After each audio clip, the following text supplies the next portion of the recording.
So it can actually be remotely piloted over the internet. We have a web interface for it, and so anyone. Just so you know, this is the first time we have ever seen it work.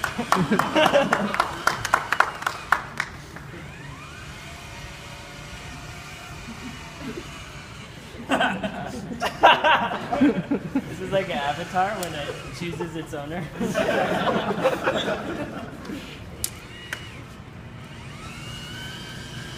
All right. Where's he going?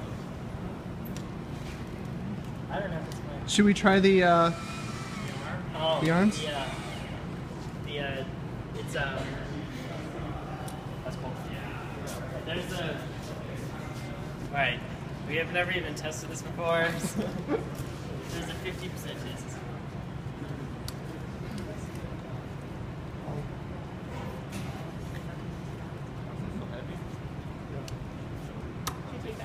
Yeah.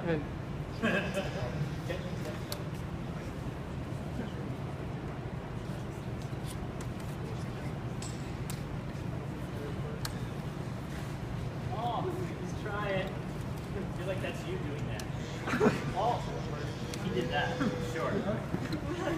Man, nice and cute. He just needs a little bit of help. Imagine, but you know, imagine if you didn't. How magical that would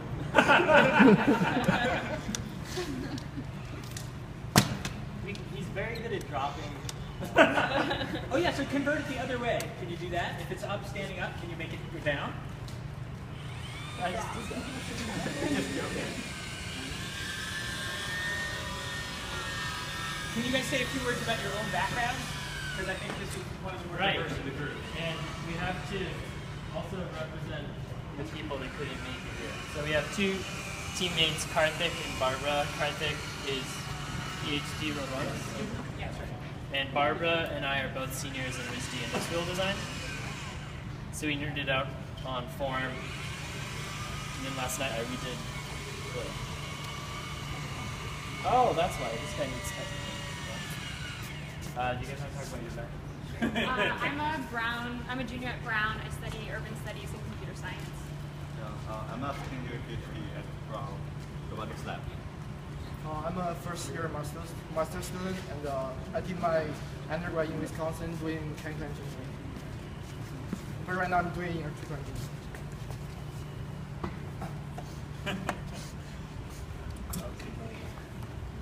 Live robot debugging.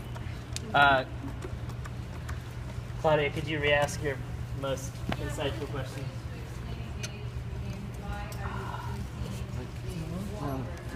Right. So we were mutually inspired by two technologies that could be significantly improved for the use case of prolonging someone's independent life.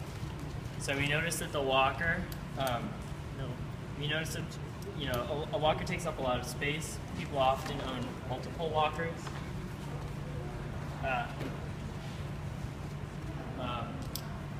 And we noticed that the walkers weren't able to really prolong independence. People use walkers in and out of nursing homes, assisted living, all that. We also noticed the telepresence robot was operating in a very simple manner. It was just kind of like Skype that happens to be on top of wheels. No offense. We learned that actually about 75% of the residents at St. Elizabeth's use a walker at least some of the time. So it's something that people have with them. It's an object that they're used to having in lots of different parts of their life. And we thought that it would feel a lot more like they have ownership over that object if we use a form that they're already used to interacting with and have with them a lot of the time.